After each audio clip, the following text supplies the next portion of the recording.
Alors, on s'est rendu il y a quelque temps à Sherbrooke pour le challenge sur glace. Il y avait de la glace et il y avait aussi les voitures et Bertrand Godin.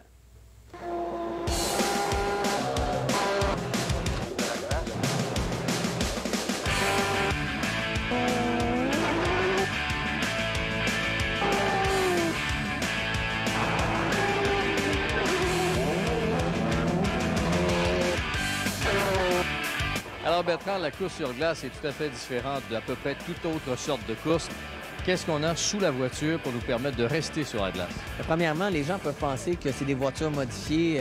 C'est pas le cas. Les voitures sont fabriquées de A à Z que pour la glace. Donc, on a fabriqué un châssis tubulaire qui fait en sorte que, bon, c'est quand même sécuritaire et léger. La voiture fait 900 kg, donc c'est quand même assez léger.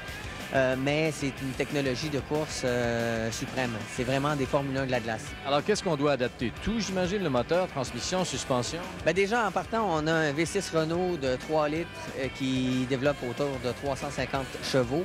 Donc, c'est de la bonne puissance. Et pour pouvoir, justement, gérer cette puissance-là, on a une boîte de vitesse séquentielle, 6 rapports. Donc, séquentielle, on tire vers l'arrière, monter les rapports. On pousse pour redescendre et les rapports sont très, très rapprochés. Donc, ce qui fait en sorte que c'est très, très rapide sur l'exécution de la boîte de vitesse. Un peu comme le kart, quoi, en Indy, quoi. Oui, c'est exactement la même chose, sauf que c'est très, très difficile pour les boîtes de vitesse d'être sur la glace parce que sur la glace, la transmission n'est pas en pleine charge.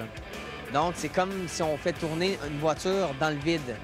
C'est dangereux, donc il faut bien décomposer, il faut utiliser l'embrayage parce que sinon, on risque de faire sauter la boîte de vitesse. Ça, c'est la boîte de vitesse. Le moteur, il y a quelque chose de particulier? Bien, le moteur, c'est certain que lui, il est placé en position centrale. Donc, c'est très bien balancé. D'ailleurs, si on regarde, tous les éléments mécaniques sont quasiment tous intégrés dans le centre de la voiture, ce qui fait en sorte que la voiture est superbement bien équilibrée.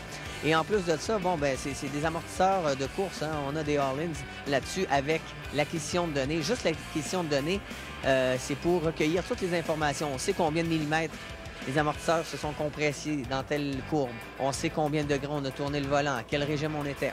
Il y a un paquet de sondes sur la voiture et juste le système d'acquisition de données coûte autour de 50 000 sur cette voiture-là. Donc, c'est juste ça, c'est déjà très cher. Mais la course sur glace, c'est ça, c'est d'aller chercher le maximum. Et on ne pourrait pas aller chercher le maximum sans, naturellement, les pneus. Les pneus, c'est des pneus de 10 cm de large. Donc, c'est assez spécial parce qu'il y a 174 clous par pneu. Et les clous ne sont pas vraiment plus agressifs que les clous qu'on a le droit d'utiliser sur la route. Ce qui fait en sorte que la voiture n'a pas beaucoup d'adhérence. C'est l'inertie des roues qui fait en sorte que ça vous garde en piste. C'est-à-dire que lorsqu'on arrive dans un virage, on tourne le volant et les roues arrière sont directionnelles. Donc, on n'a pas besoin de faire cette technique d'appel contre appel. On donne un coup de volant, la voiture part en dérapage instantanément et pendant qu'elle recule en dérapage, on est en train de monter les rapports. Donc, et c'est important parce que si on lève le pied, c'est sûr qu'on va taper le mur. Donc, c'est une technique qui est tout autre de ce que j'ai l'habitude de faire l'été, mettons, en monoplace. Et c'est tout à fait amusant, toutefois. Ah, ça. Quand il y a un moteur, des pneus, du monde qui veulent te passer, c'est toujours amusant.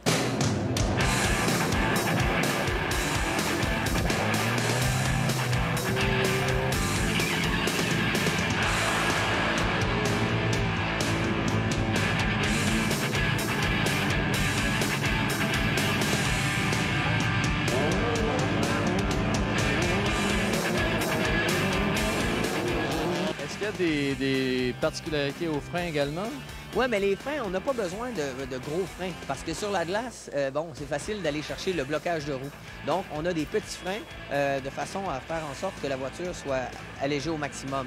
Et d'ailleurs, si on regarde tout est allégé, les freins, la triangulation de suspension, tout ça, c'est extrêmement fragile.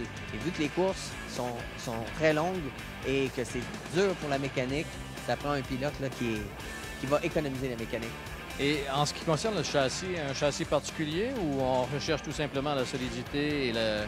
Bien, on cherche la solidité, mais on cherche aussi d'avoir des points d'ancrage de suspension qui vont faire en sorte qu'on va tirer le maximum. Donc, c'est le balancement à son meilleur. Parce que plus une voiture sera facile à piloter, Moi, personnellement, ça fait 8 ans que je cours ici à Sherbrooke. C'est la voiture la plus efficace que j'ai eue parce que, bon, on donne un coup de volant, la voiture se positionne, on réaccélère, on monte les vitesses. C'est un charme. En terminant, combien ça coûte une voiture semblable?